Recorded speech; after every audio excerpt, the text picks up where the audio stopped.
thank you very much for joining me here at Lisa Horton Crafts. Dawn with you here today, part of Lisa's design team. So today what we're going to do is we're going to use the layering dies that Lisa bought out recently, and we're also going to use one of the stencils. We're not using it as a stencil that you colour it in on this occasion. What we're going to do is actually put it through an embossing machine and then sand back the embossed parts to give you this beautiful effect on the background of your card. Okay, so before we get started, let me just run through what we're going to be using today. So the main part of the card obviously is the stencil. This is the floral tile, a beautiful stencil to use. I'm also going to be using the Frame It stamp and die set. I'm not using the stamps on this occasion, I'm only actually using the dies. So I'm making the mat and the top layer of the die, putting those together to make my frame for the card. I'm also using the layering dies, and on this occasion I'm using the Pansies. And as you can see from the picture, they all layer up beautifully. I'm also using the TATTY words.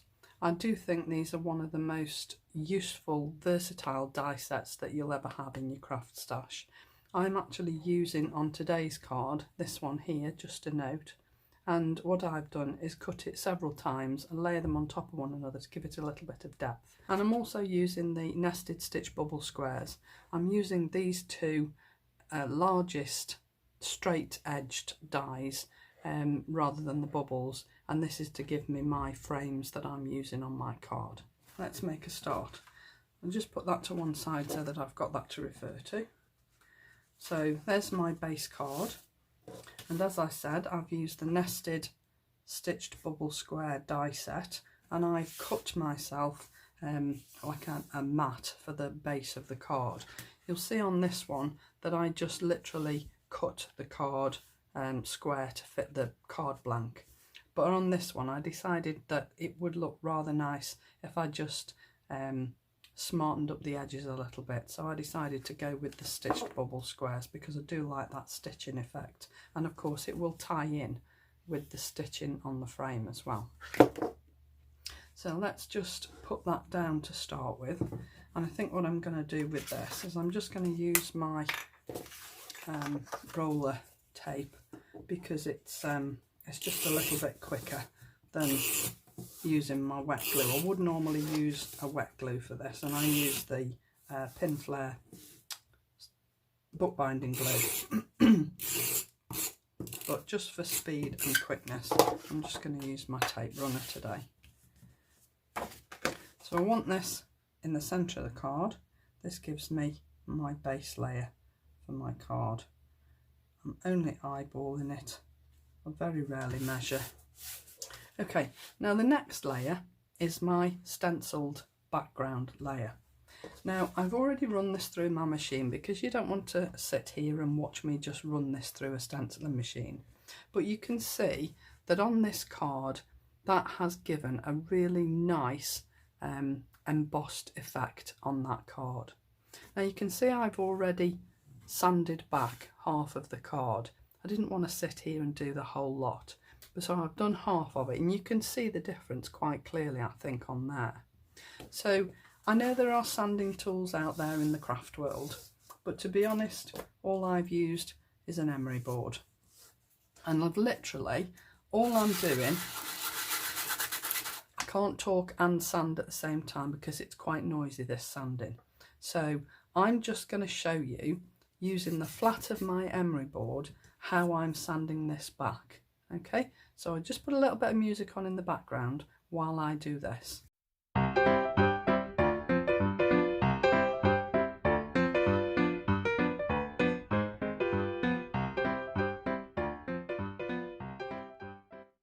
Now that really didn't take any time at all, and I think you'll agree that the effect it gives is really quite nice. And then all you'll do, obviously because I've used an emery board on here, you can see that I've got bits of card that I've sort of rubbed up as I've been taking that top layer off. So all I'm going to do is just use a little brush and just knock all these bits off into my bin. And you'll see now that the effect that you've got there is really quite nice. It looks outstanding, it looks really embossed, and I just think it's worth a little bit of effort just to make that happen. I just finish that little tiny bit off.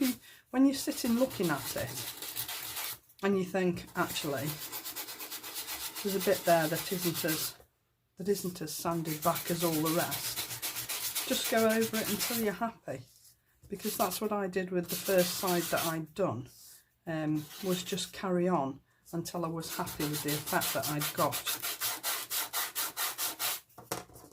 And then again, just brush off all those little bits of card that you've sanded.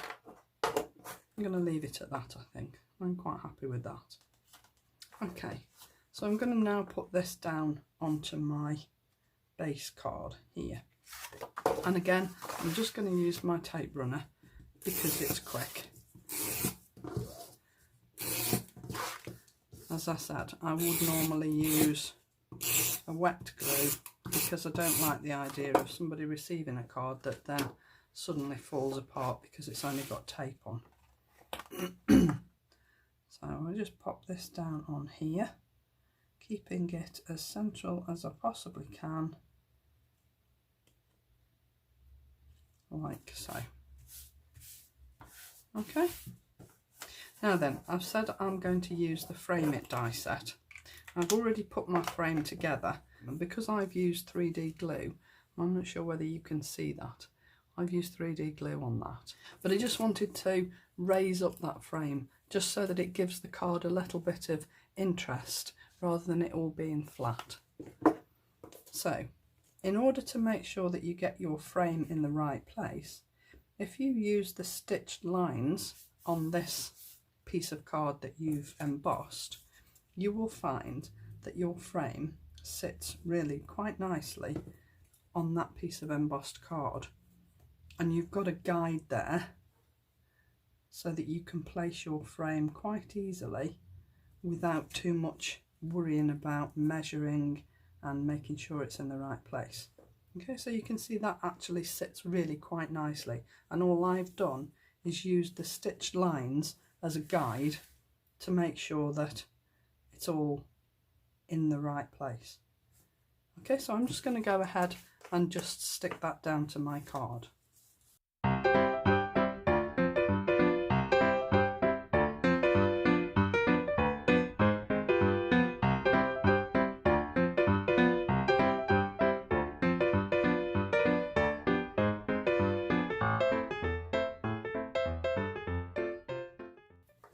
There we go. You can see how easy that was because I've used the stitching around the base of on my stencil piece of card, how easy it was to actually put that frame down and how quick it sort of went down onto the card. Okay, so next I'm going to be doing my flowers. Now, as I've said, because I've used a wet glue, I wanted it all to be dry, so I've actually made all my flowers in advance. Now on here, what I used was some watercolour card. I don't think it necessarily needs to be watercolour card, you could use any card that you've got. And I've created the background of these flowers with Lisa's gel pens. Now, these are gel pens that I'm talking about, and all I did was use two colours, and I've used the yellow and the gold. And literally, all I did on my cutout, so if I show you the piece that I cut out, this is the background piece. So I've cut this out of card, and all I've done in the middle of that card is added some gel pen. I know it looks a mess, but it won't look a mess for very long, because then what I'm going to do is use my water brush and just move that ink around so that it spreads evenly on my card. And then all I've done is gone round the edge here with the gold pen, and I've done exactly the same. And all I've done is made sure that I've blended the gold into the yellow and made sure that it looks comparatively even all the way around the petal. Now I think you'll agree that once I've added the second part of the flower, which is this piece, onto the top and then the little centres, that actually looks quite effective. So you don't necessarily need to have a lot of different colours of card so that you can make these flowers. You can use white card and colour the card however you want. You could use oxide inks, ordinary inks, pencils, pens, the ink gel pens from Lisa Horton Crafts, whatever you like. Add your top piece of your flower on top and then the centre, and you'll get a really lovely effect. I'm really quite pleased with that. For this one today, however, what I'm using today is some just ordinary cardstock. This is American Craft cardstock, and I've used two different colours and then a black for the centre, and I've used two flowers from one shape. These are slightly different shapes. Excuse me. So this one here is this one, and you can see it's a slightly different shape to the other one, and this is the other one. Okay, so they are slightly different, obviously, because no two pansies are the same, and whatever colours you choose, your flowers will look completely different. If you have a look at some of the other YouTube videos where people have used these layering dies, particularly the pansies, you'll see what I mean. If you go and find one of Natalia's videos, for example, where she's used the pansies, she's used different colours and the flowers look completely different. It's about how you want to lay them out, which flowers you want to use. You could use all the same if you wanted, but I've chosen to use 2 and 1. I would always use odd numbers of flowers. That's just the way I was taught. And these are the leaves that come in the set. There are more than one set. I think there are 8 altogether of these layering dies. They all come with their own leaves, and all those leaves are interchangeable with each set. So you don't have to use the leaves that come with the set that you've got. If you've got 2 or 3 sets, you can interchange them. But I've used the pansy leaves for these. And I've only used 3 leaves, and I'm setting them out in exactly the same way as I set them out on my original card, just to give me some interest behind the flowers.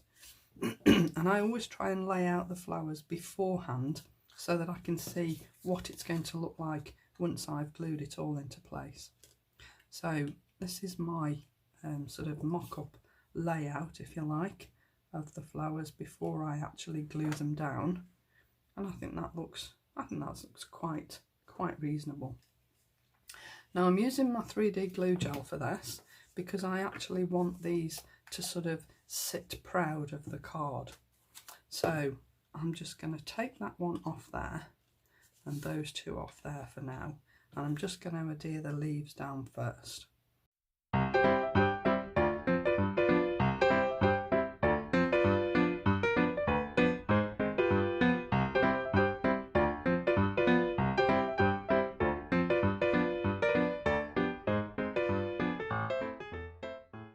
So those are my leaves added. Now you'll notice that I used a little bit of bookbinding glue on the middle of this because the middle of the leaf is actually sitting on the frame. So there's only the tip and the back of the leaf that I wanted the 3D glue gel on to sort of keep it level. So now I'm going to go ahead and add my flowers in exactly the same way.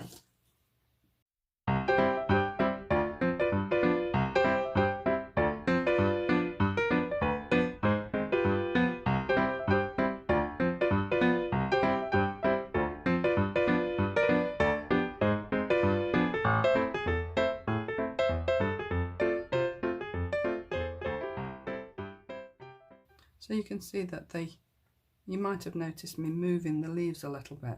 That's the beauty of using the glue gel, is it just gives you that little bit of manoeuvrability time in case they're not quite in the right place. But I've put the flowers this way up so that I can actually see the centres as well. So my last little thing that I need to do is just add my sentiment. And as I said, I've used the Just a Note from the TATTY words. Now I don't know whether you can tell, but I've actually used 3 layers on here, and I've just glued them on top of one another, just really to make it stand out a little bit more than it otherwise would.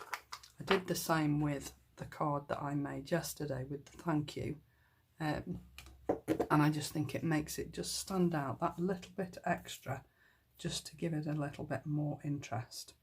And I've used the same colour as I used for the flowers, just so that it ties in.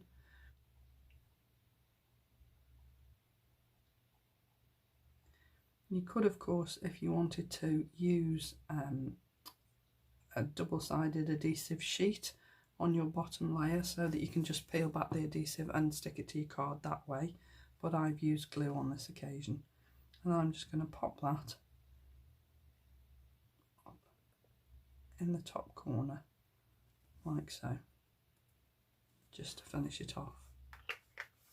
But I think you'll agree that using the stencil and embossing it, rather than using it to colour through or paste through or anything like that, I really do think it gives a really super effect to the background of your cards.